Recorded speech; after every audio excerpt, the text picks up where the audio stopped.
시청자 여러분 안녕하십니까? 이슈와 화제입니다. 저는 김경섭입니다. 이한수 전 익산시장이 오랜 침묵을 깨고 익산시정에 직격탄을 날려서 지역사회에 파장을 일으키고 있습니다. 과잉주택 공급으로 아파트 미분양 사태에도 불구하고 왕경강 수변도시 조성에 대해서 조목조목 비판을 하고 나섰습니다. 특히 임기가 몇 개월 남지 않은 민선 8기 시정이 수천 가구가 포함된 왕경강 수변도시를 조성하는 것은 납득할 수 없다고 비판하고 있는 것입니다. 이한수 전 시장으로부터 현 시정의 문제점이 무엇인지, 그리고 왜 이 시기에 시정을 비판하고 나섰는지 얘기를 들어보겠습니다. 예, 이 시장님 안녕하십니까? 예, 안녕하세요. 반갑습니다. 예, 정말 오랜만에 뵙는 것 같습니다. 예. 네. 시장직을 떠나신 지가 10년이 넘어서 예. 12년째 이렇게 예. 되는 것 같습니다. 예.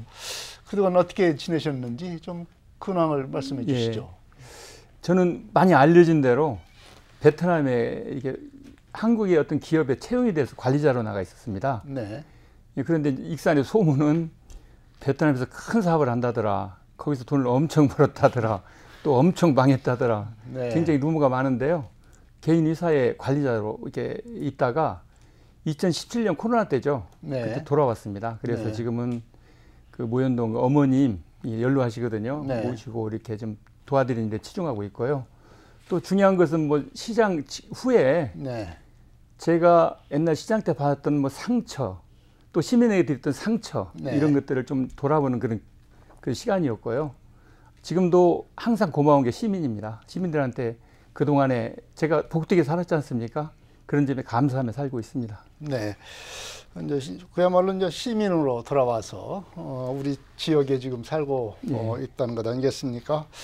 예, 이러시다가 최근 추석 연휴 동안에 참 지역사회에 큰 화제를 일으키고 예. 또 파장을 일으킨 그 익산시정에 대한 비판을 그것도 이 SNS로 예. 공개적으로 예. 주장을 해서 아주 그 주목을 받고 있습니다. 이번에 왜 이런 그 시정에 대한 비판을 하게 됐는지 그 이유를 좀 말씀해 주시죠. 예.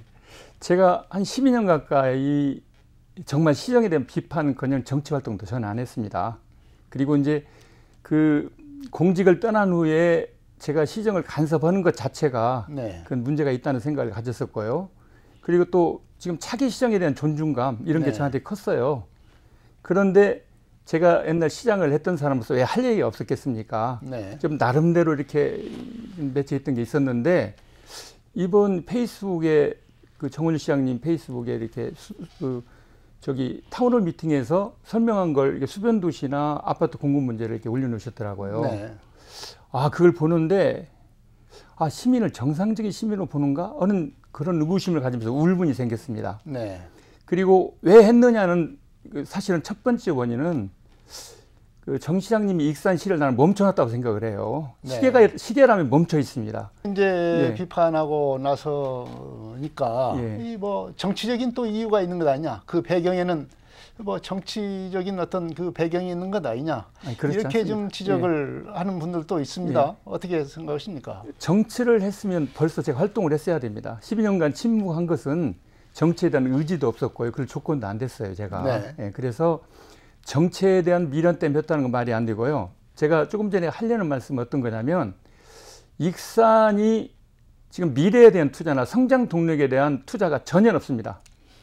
이런 것들이 익산시에 만약에 정 시장님은 임기를 끝나면 떠나시면 돼요. 네. 근데 나머지 익산 시민들은 그 큰 짐들을 다 짊어져야 하는 겁니다. 그리고 익산이 지속적으로 발전할 수 있어야 된다는 가정은 가장 근본적이고 중요한 일들이거든요. 근데 그걸 하지 못하셨어요. 안 하셨습니다. 저는 안 하셨다고 생각을 하거든요. 그런 관점에서는 좀 울분이 있어서 네. 이런 얘기를 누군가는 해야 되는데 또 익산이 침묵이 굉장히 오랫동안 지속이 되고 있어요. 말하는 사람들이 없습니다. 그래서 나라도 해야겠다. 네. 하면서 제가 하지 아니할 일을 지금 하고 있다 생각합니다. 하지 않을 일을 하고 있다는 예. 말씀을 하셨는데 예. 이제 익산 시정 가운데서도 이제 최근에 이제 추진하고 있는 예. 만경강 수변 도시 예. 이 문제를 집중적으로 들어서 예. 비판하셨지 않습니까? 만경강 수변 도시의 어떤 점이 예. 참 공개 비판의 어떤 화살을 예. 당기게 했습니까? 그 현재 익산은 아파트의 과잉 공급이라는 것은 다 인정하고 있습니다. 네. 그리고 그 때문에 실제 저도 그렇지만 대개의 시민들은 아파트가 평생 모은 재산이에요. 네. 그 가치가 엄청 하락해 있고 또 거래 절벽이다가 전세 세입자도 지금 못 가고 있는 실정이거든요. 근데 그걸 이렇게 좀 착실하고 이제 말씀하시는 것하고 네. 그다음에 거기에서 더해서 만경강 수변 도시를 다시 만든다는 것은 아파트 7선세대라고 그 계획이 되어 있는 걸 알아요. 네. 아파트 7선세대면 약 한 2만 정도의 입주민이 필요합니다. 네. 이런 일들을 시민들이 그 반대를 많이 하고 있거든요. 한 70%로 좀 들었는데 이런 반대 속에서 강행하고 있는데 그 이유가 저는 정말 납득하기 어려웠어요. 그 드는 이유로 만경강 백길이 복원된다. 네. 그래서 새만금하고 연결이 된다는 거예요. 그러면 그 백길에 어떤 배가 뜨는 겁니까? 무역선이 뜨나요? 아니면 교통선이 뜨나요? 정말 잘하면 그 작은 유람선들이 뜰 건데 그게 과연 합리적이고 그게 마땅한 그 계획이라고 설명하는 것인가 이런 것들이 좀 저한테는 이해가 안 되는 거고요. 네. 그리고 입주민이 다 의지에서 온다는 거예요. 그것도 말이 안 되잖아요. 그 이유를 이렇게 설명합니다. 시장님께서 그 수도권 지역에 한 1000명을 상대로 이렇게 여론조사를 했는데 이쪽으로 이주구사가 있는 사람들이 54%로 답변을 받았다. 네. 그래서 그 확신을 가지고 시작했다는데 그건 정말 그럴까요? 그리고 또 저는 과연 정은일 시장님이 그렇다는 그걸 믿고 이런 일을 진행할까요? 난 이거 아니라고 생각해요. 그분 고시까지 두신 분들입니다. 근데 어떻게 그런 것들을 이렇게 납득을 해서 시민들한테 그렇게 쉽게 얘기를 하고 시민들이 아파하는 부분에 더 큰 매를 들어서 이 치고자 하는 정은일 시장님의 이런 좀 행동에 대해서 누군가는 얘기를 해야 된다. 그런 마음인 겁니다. 네. 지금 그 민선 8기 예. 시정에 들어서 이 아파트 공급, 예. 주택 공급을 확대하는 정책이 시작된 것은 예. 정은일 시정이 들어서서 아주 예. 본격적으로 시작이 됐습니다. 예. 바로 그 이유는 이제 인구 감소의 원인 중에 상당한 이유가 바로 이제 그 주택 부족, 이를 이렇게 진단을 했어요. 주택 부족 때문에 인구가 익산에서 뭐 군산, 전주 뭐 이런 데로 이렇게 옮겨가기 때문에 감소의 주요 원인이 된다. 이렇게 진단을 하고 아파트 공급을 시작을 했습니다. 그러면서 대표적으로 이제 한 것이 바로 이제 이 공원의 그 일본제 시행으로 해서 특례 사업 있지 않습니까? 예, 그렇습니다. 그것으로 해서 이제 아파트도 건설을 하고 공원도 정비를 해서 시민들에게 쾌적한 공간 그리고 주택 공급도 하자는 뭐 일석이조의 그런 정책으로 지금 추진했습니다. 그래서 일부는 좀 성과가 있다. 이렇게 지금 평가를 좀 받고 있어요. 이 주택 공급 정책 중에서 그 특례 사업은 어떻게 평가를 하십니까? 그 첫 번째 사회전문가 질문하신 거, 이게 인구가 적기 때문에 아파트를 지어서 빠져나가지 않게 하거나 이쪽으로 유입을 시켰다 이거잖아요.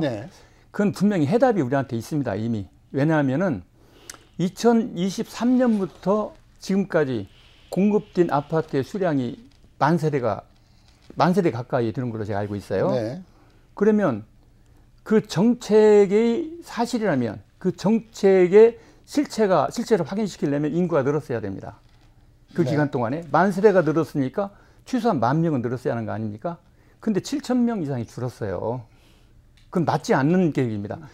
어떻게 아파트를 지으면 사람이 들어옵니까? 사람이 살 수 있도록 일자리 만들고 또 도시 환경 조성하고 청년들이 좋아하는 뭐 볼거리, 놀거리 이런 것들을 시에서 자체로 정책으로 만들어야지 좋은 도시라는 생각 때문에 사람들이 오고 사람들이 모이면 또 아파트가 지어지고 거꾸로 생각하시는 것 같아요. 네. 그래서 그 인구가 줄기 때문에 이건 좀 저는 동의하기 어렵고요. 네.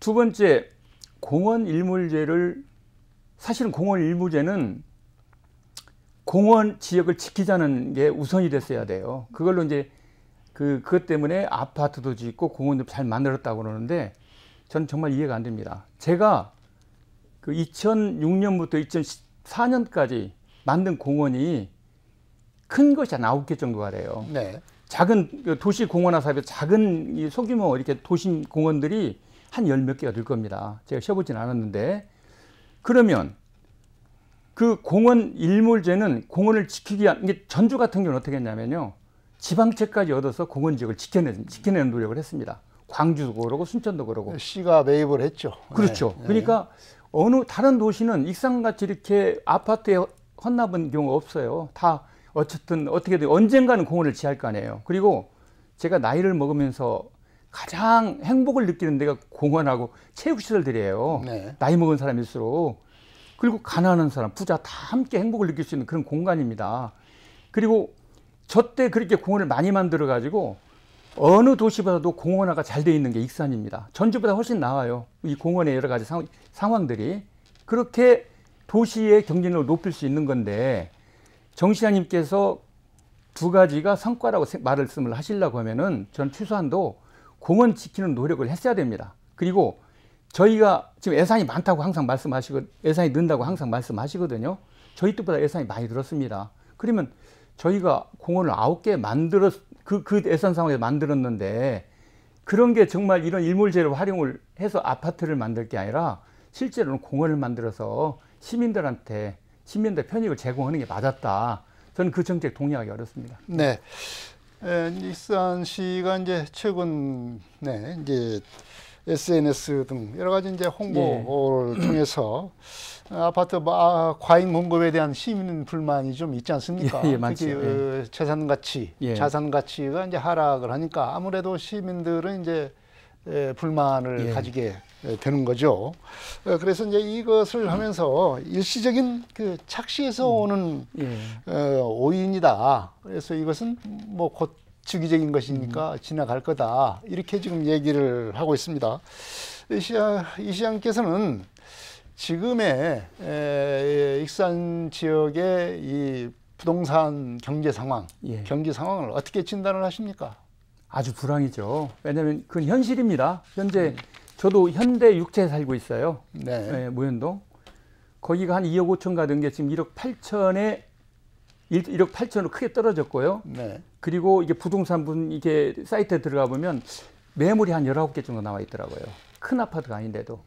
이건 불황이죠. 그리고 이 부동산의 주기란 그건 옛날 얘기입니다. 그리고 가장 거기에 기본이 돼야 하는 것은 인구의 증가, 아니면 인구의 평균 유지가 기본이 돼야 돼요. 네, 인구의 유지나 증가가 있어야 할 때 그것이 주기가 돼서 한 10년에 한 번씩 아파트 공급이 남았다가 나중에 부족했다. 이런 주기가 생길 수가 있어요. 근데 익산 그런 게 아닙니다. 현재 인구 줄고 있잖아요. 경제 상황 나빠지고 있잖아요. 또 청년 세대가 이탈을 하고 있습니다. 이것은 우리 익산이 가져야 할 도시로서의 익산시의 정책을 통해서 도시에서 살기 좋은 그런 분위기를 만들어야지 가능한 얘기예요.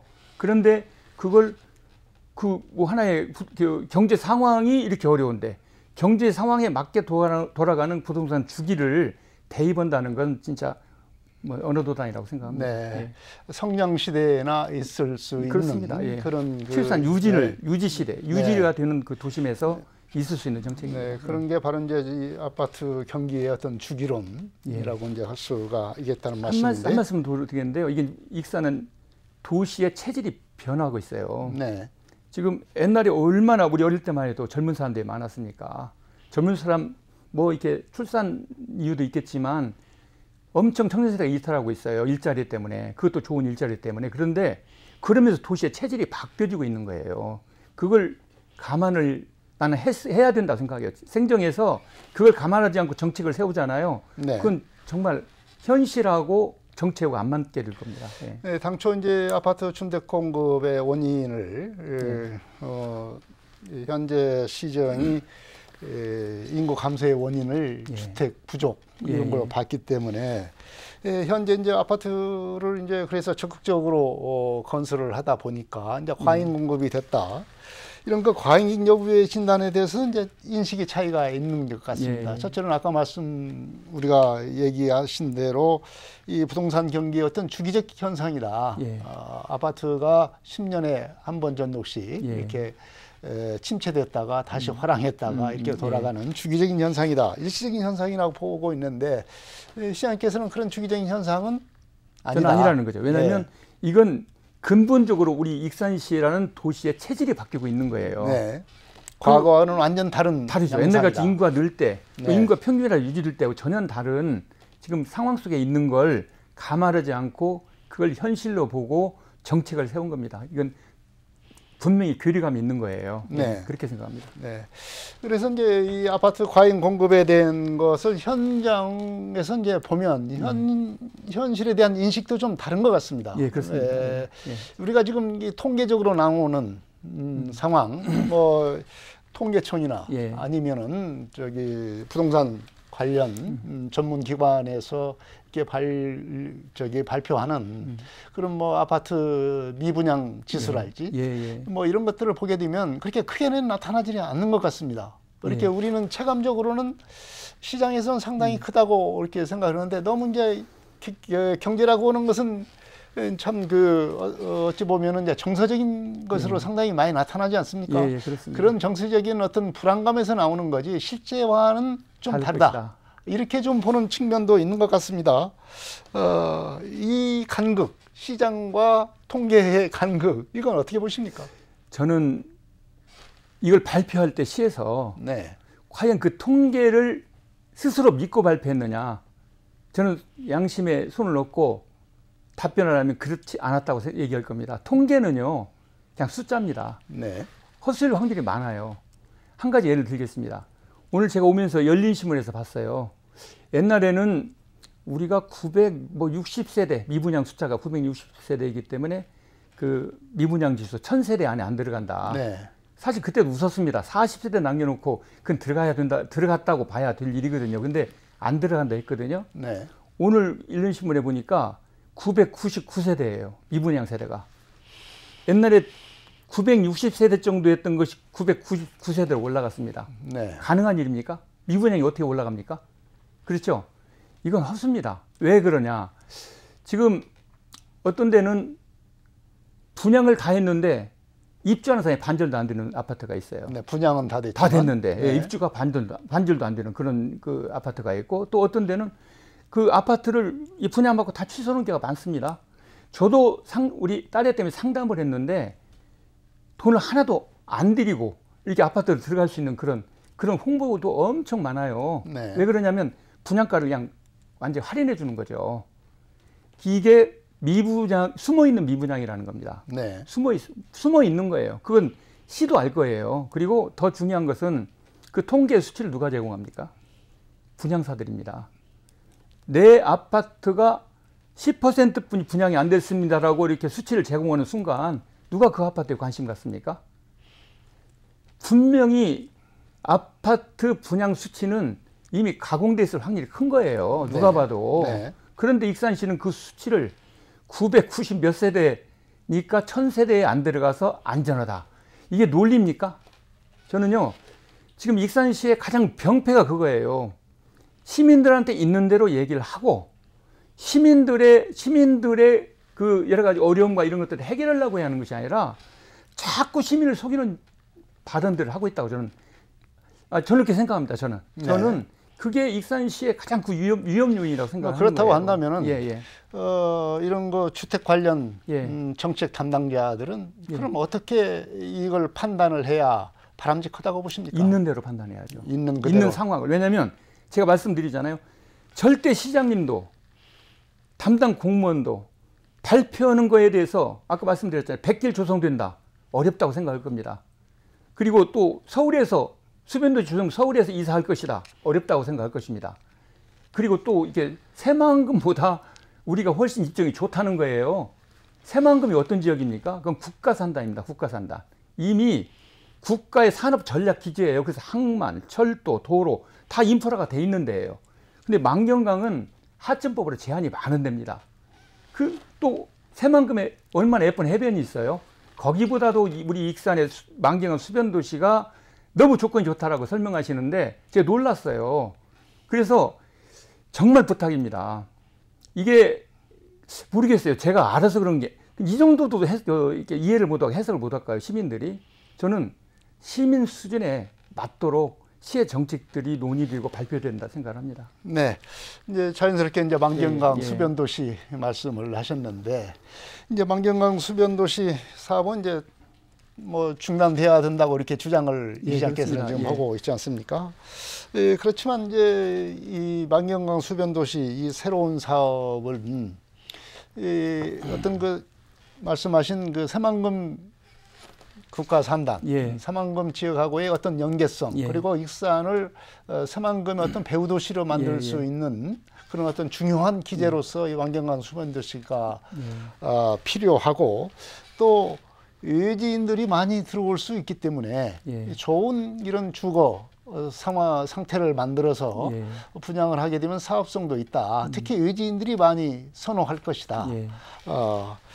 그렇기 때문에 이제 이런 그 지금 현재 미분양 사태하고는 다른 그런 상황이 되기 때문에 뭐 이런 그런 거에 대한 별 그 큰 영향을 미치지 않을 거다. 이렇게 지금 예상을 하고 있는 것 같습니다. 이 부분에 대해서는 어떻게 평가를 하십니까? 그렇게 되면 얼마나 좋겠어요. 저도 그렇게 되면 그게 소원입니다. 익산 인구가 늘고 도심이 이게 확장되면서 얼마나 그 도시 그 영향력이 커지겠어요. 그러나 이미 우리는 지표를 알고 있습니다. 우리 한 만세대 분양했잖아요. 한 2, 3년 안에.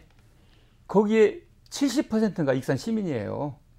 익산 시민이 돌려막기 한 겁니다. 뭐 저기 남중동에서 돌려막기 한 거예요. 그리고 그 관내, 전라북도 관내의 인구가 나머지예요.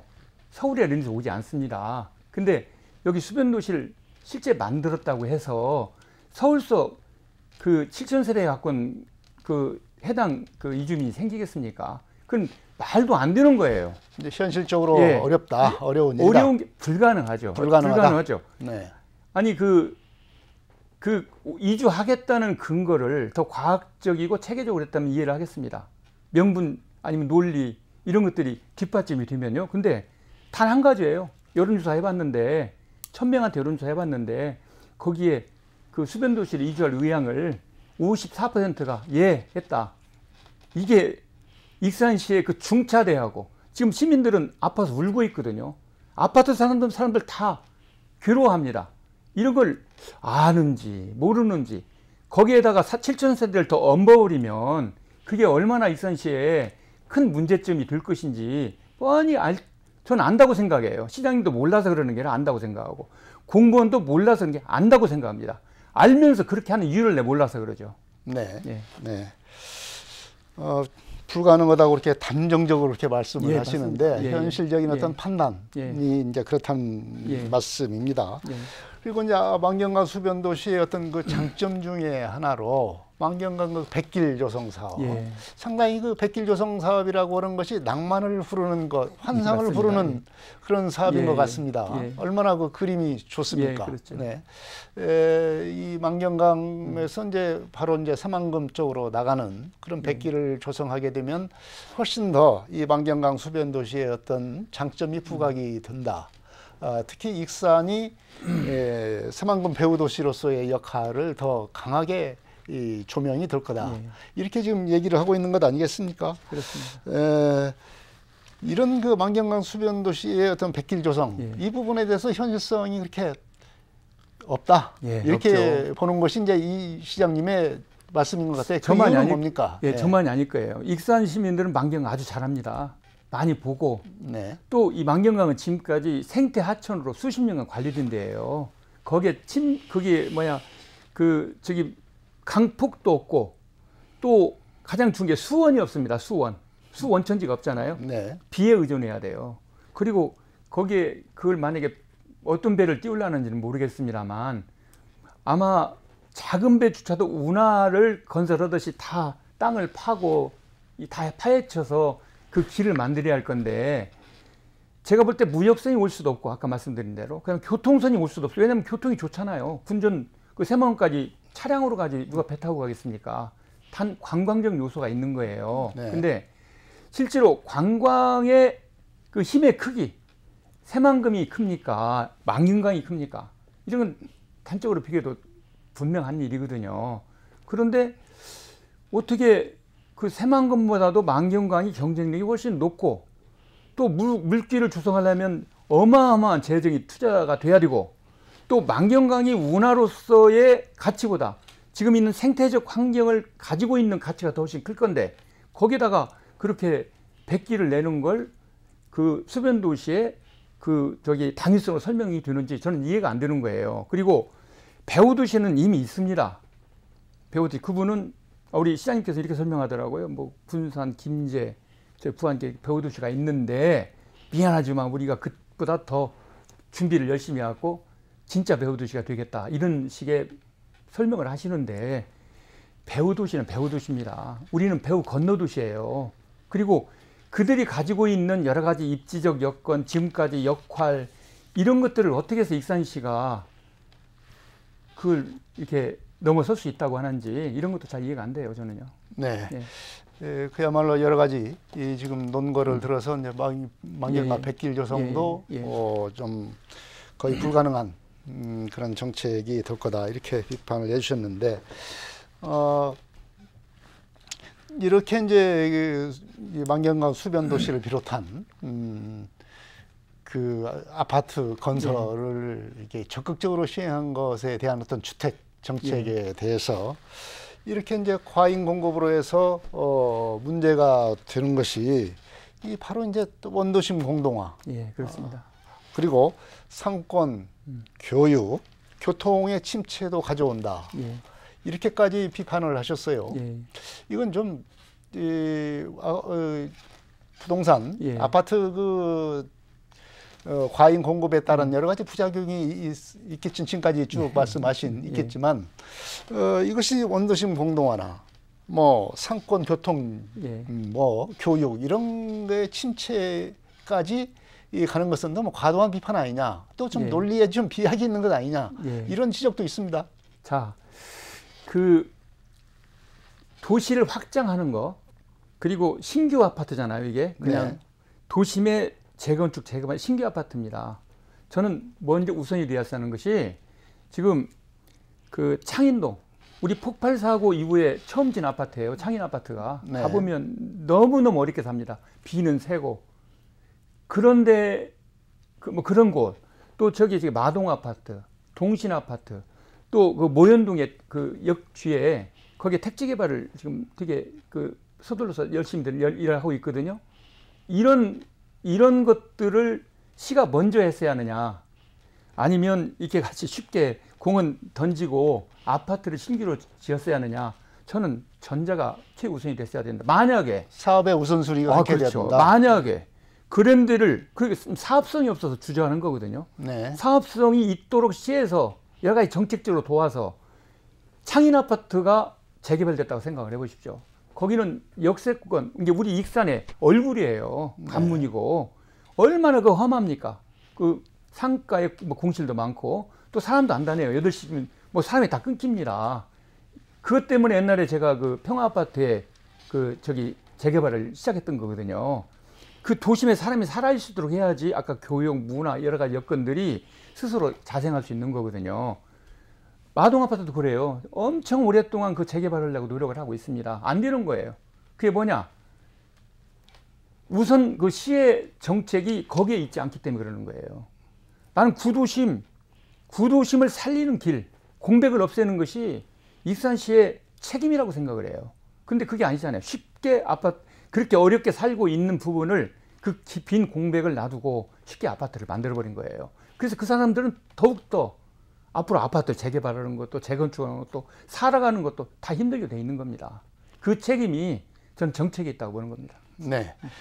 이렇게 이제 도시 개발 사업, 어떤 그 정책의 우선순위에 대해서도 말씀을 해주셨는데 그렇다고 한다면 예. 이 시장님이 생각하는 이 익산시 발전을 위한 도시 개발 정책은 그 대안을 어떻게 해야 된다고 보십니까? 사실은 도시가 지금 또 확장성은 없어요. 이제 서울 근교라든가 부산이라든가 대도시 말고는 이게 왜냐면 인구가 점점 없어지고 있잖아요. 네. 이런 때 해야 할 일은 도시 확장 정책이 아니라 회복 정책입니다. 회복 정책. 지금 우리가 구도심을 얘기할 때 영등동도 이제 구도심으로 들어갑니다. 이런 도시들이 오래되면서 낙후되는 뭐 여러 가지 여건들을 회복시켜가는 거예요. 그래서 아까 조금 전에 말씀한 같이 이 도심을 회복할 수 있는 가장 먼저 우선돼야 할 것이 재개발, 재건축이거든요. 신규 아파트 공급이 아니고 도시의 확장이 아니고 이 구도심 지역의 리모델링, 재개발, 재건축을 시에서 도와줘야 하는 겁니다. 그게 축소도시의 가장 근본적인 그 정책의 기본입니다. 그리고 이걸 지금 익산에서만 안 받아들이는 것 같아요. 대개 우리같이 중소도시, 인구가 줄은 도시에서는 그런 정책을 하고 있어요. 전주도 그렇습니다. 그런 정책으로 도심의 활력을 찾아주는 거예요. 회복시키는 거고. 이게 저는 너무 중요한 그 앞으로 익산시가 해야 할 정책이다. 이게 판단하고 있습니다. 네. 지금 그 우리나라의 도시의 고민이 공통적으로 있는 것이 인구 감소. 그렇습니다. 지방 소멸이지 않습니까? 이 인구 감소와 지방 소멸에 대한 그 대책을 지금 전국 각 도시들마다 머리를 싸매고 지금 그 아이디어를 내고 있지만 이게 잘 안 되지 않습니까? 이 시장님께서는 이런 그 인구 감소 시대의 지방 정책 어떻게 가야 된다고 보십니까? 저는 익산은 일단 농도입니다. 농도로서 역할을 해왔고 앞으로 미래의 농도로서 역할을 찾아야 된다고 생각을 해요. 네. 정책의 대전환이 필요합니다. 그런 게 없어요. 사실은 지금 농업 정책도 많이 변하고 있거든요. 근데 이 대한민국의 대표적인 농도 중에 하나는 익산이 그런 농업에 대한 그 정책의 대전환이 없는 거예요. 그걸로 저는 청년 일자, 농업은 미래 생명 산업입니다. 소멸되는 산업이 아니에요. 우리가 사람이 살아있을 때까지 꾸준히 발전해야 할 사람입니다. 그런데 그걸 통해서 청년 유입도 얼마든지 또 청년 유치를 얼마든지 막을 수 있다고 생각을 하고요. 두 번째 일자리예요. 지금 익산이 가장 잘못된 부분 하나를 지적하라면 산업단지 안 만든 겁니다. 산업단지를 안 만든 거다. 제가 익산에 있는 산업단지 두 곳 있었거든요. 2006년도에 5개를 더 만들었습니다. 7개로 늘어난 거예요. 근데 그 산업단지가 다 분양이 됐잖아요. 분양이 될 시점 얼마 전에, 왜냐면 산업단지를 만들면 한 6년, 7년 걸립니다. 미리 시작해서 산업단지를 만들어 놨어야 됩니다. 그런데 지금 산업단지가 없어가지고 들어올 기업에서 받지를 못하고 있는 거예요. 뭐 했냐는 거예요, 제가. 질문하는 겁니다. 뭐 했냐? 그동안에. 공원을 일본제라고 그 공원 지역을 다 없애버렸는데, 그리고 지금 그 아파트 주변에 이렇게 새로 조성된 공원을 공원이라고 생각하는 거예요. 그거 아닙니다. 예? 전체 공원을 시민이 자유롭게 사용할 수 있는 그런 여건이 안 돼요. 그런데 그 산단을 조성한다 그래도 들어올 기업이 있느냐? 있죠. 제가 있느냐 이런 고민이 있습니다. 저 말씀을 드릴게요. 산단을 만들고 지금 일단 산단은 다 분양이 된 상태입니다. 100%. 그리고 그 산단에 입주할 기업들이 있어도 못 받고 있는 상태예요. 근데 산단에 가보면 공장들이 입주하는 데가 많아요. 네. 제가 뭐 이 자리에서 거명을 해야 할지 모르지만 시의원님들하고 그 시 공무원들 몇 분한테 말씀을 드렸어요. 난 내가 시장이라면 출근 안 넣는다. 기업들 만나고 다니지. 기업들 만나서 제발 공장 져주시오. 그러다가 안 하면 공장 부지 회수하겠어. 어떻게 해서라도 그것이 공장을 짓게 만들어야죠. 이런 일을 안 넣은 거예요. 그리고 예전에 저는 익산의 지역 지도자들 반성해야 할 게 있다고 생각합니다. 전방 우리 익산에 공장 5개 짓고 그랬었어요. 지도자의 잘못으로 그냥 나간 겁니다. 일진 그 큰 땅을 사놓고 공장 착수 안 했고 다른 데 매가고 나갔어요. 동화이켄 여기 삼양라면 사례를 보세요.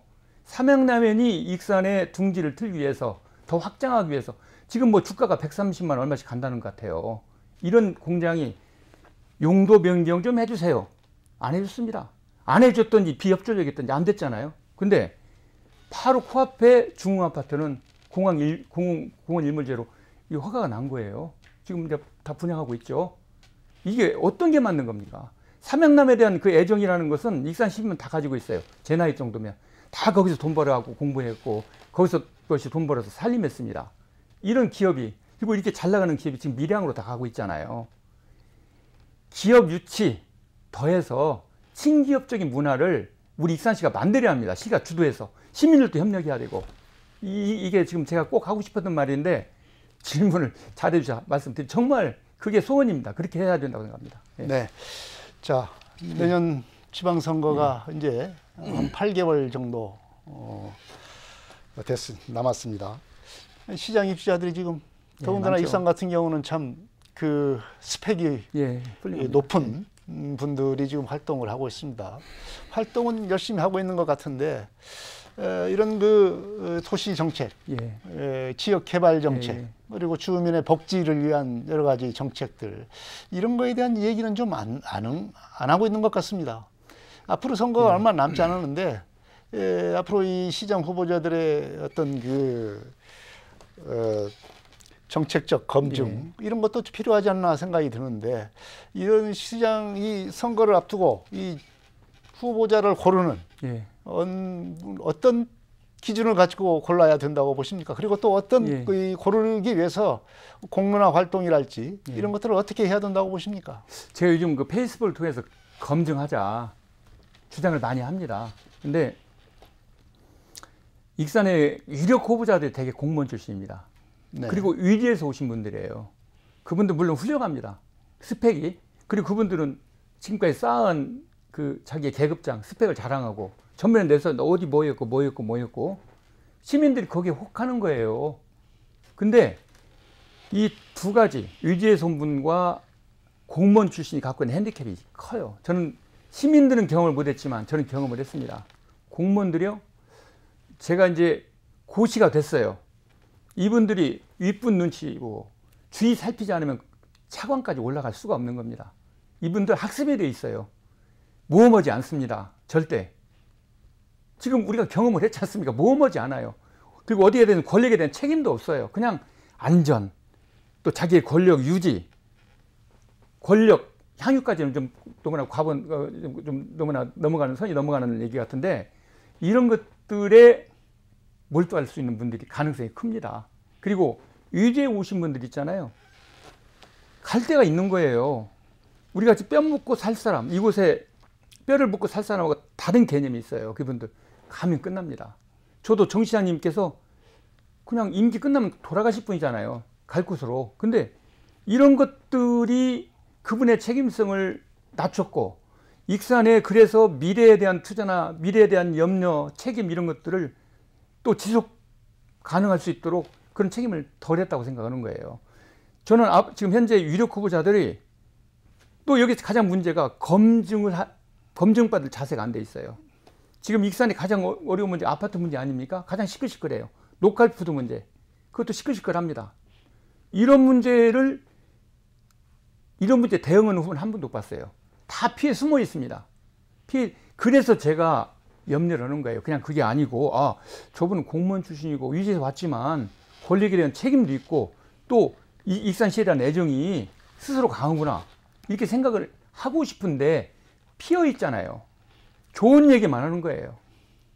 이게 이렇기 때문에 또 더군다나 시민들이 말 한마디를 어느 페이스북에서 그것도 봤네요. 옛날 과거의 그 뉴스라 이런 것들을 올리니까 바로 반응을 합니다. 상대 것이 후보자가 나는 깨끗한 선거하겠습니다. 네거티브를 지향하겠습니다. 이렇게 나오는 거예요. 아니, 우리는 모르잖아요. 그분들이 어떤 일을 했고. 그분들이 옛날에 익산시를 위해서 뭘 했는가 물어봐야 할 거 아닙니까? 당신이 뭘 했는데 앞으로 뭘 하겠다는 얘기냐. 예? 그리고 그분들이 옛날에 뭘 잡으렸는지, 과거에 그 국민의 눈높이에 잘못한 것들이 있을 거예요. 이런 것들. 또 이분들이 익산에서 활동하면서 거짓한 건 맞습니다. 거짓한 말. 이런 것들을 검증으로 밝혀보자 하는 건데, 그렇게 하지 마세요. 네거티브입니다. 나는 그 깨끗한 선거 하겠습니다 하고 그 길을 막아버리는 거예요. 그럼 뭘 보고 찍으라는 겁니까? 그분들이 장밋빛 청사진 내놓은 걸 믿고 그렇게 선거를 통해서 지도자를 선택해서 만약에 익산이 지금과 비슷한 이런 길을 걷게 된다면 그건 누가 책임져야 하는 거냐 이거예요. 절대 그 사람들 책임 안 집니다. 떠나가면 끝나기 때문에. 여기 남아있는 사람들의 몫이라는 거예요. 그래서 흥분하고 있는 겁니다, 제가. 네. 정말로 열변을 지금 토하고 계시는데요. 예. 지금 뭐 시장님께서는 지금 정치에 대한 것은 아직 전혀 생각이 없다 이렇게 말씀을 하시는데 앞으로 뭐 시민으로서 뭐 생활하시면서 여러 가지 또 삶에 대한 계획은 있지 않겠습니까? 저는 꿈이 이렇게 크지는 않아요. 왜냐하면 본래 성격이 제가 좀 소심한 편이고요. 그리고 혼자 있는 걸 좋아하고 음악 듣는 걸 좋아합니다. 그리고 상처로 제가 엄청 이제 저를 아는 초등학교, 중학교, 고등학교 동기들은 제가 왜 정치를 했지? 옛날에 학교 다닐 때는 저는 그림자처럼 없었어요. 아무도 저를 잘 모를 정도로 이렇게 조용했던 사람인데 저는 그 일상이 저는 그립습니다. 그리고 얼마 전까지 이렇게 살았어요. 근데 지금 사실 그 이렇게 이런 일을 하면서도 내가 이렇게 해서 뭐가 있다고 또 이렇게 해서 내가 어떤 메시지를 던지지만 이게 어떤 효과가 있을까? 그리고 또 거기에 반박하는 사람들의 그 대한 이게 대응도 좀 마음적으로 제 성격이 그렇기 때문에 좀 쉽지가 않아요. 그래서 저는 그런 것들 때문에 이런 일들을 좀 빨리 끝내고 싶습니다. 그리고 누군가 진짜 젊고 정치를 하겠다 아니면 익산의 지역에 또 누군가 지도자가 되겠다는 분들이 이런 일을 받아서 진짜 시민과 진심의 대화를 하면서 익산시의 발전의 그 길들을 좀 찾아갔으면 좋겠어요. 그게 소망입니다. 그리고 저는 어머니 모시고 어머니 아프시니까 모시고 좀 편안하게 친구들 만나서 막걸리 먹고 이런 생활을 했으면 좋겠어요. 네. 이현수 전 시장의 익산시정 비판은 극히 이례적인 상황입니다. 아파트 공급 과잉을 들어서 시정 전반에 대한 문제점을 지적하고 있는데요. 특히 내년 지방선거를 앞둔 시점에서 이러저러한 정치적 해석이 나오는 것은 어쩌면 당연한 것이라고 볼 수 있겠습니다. 하지만 시정 발전을 위해서는 주택 정책을 비롯한 여러 가지 시정 정책을 검증하고 비판할 수 있는 그런 공론화는 필요할 것 같습니다. 이슈와 화제 여기서 마치겠습니다. 지금까지 이한수 전 익산시장이었습니다. 시장님 고맙습니다. 감사합니다. 감사합니다. 오늘 이한수 전 시장의 시정에 대한 비판에 대해서 반박하거나 반론할 수 있는 기회는 누구에든지 열려 있습니다. 그런 분들이 있으면은 우리 방송국에 연락을 해서 함께 공론화하고 서로 비판하고 하는 기회를 가졌으면 좋겠습니다. 이슈와 화제 여기서 마치겠습니다. 시청자 여러분 안녕히 계십시오.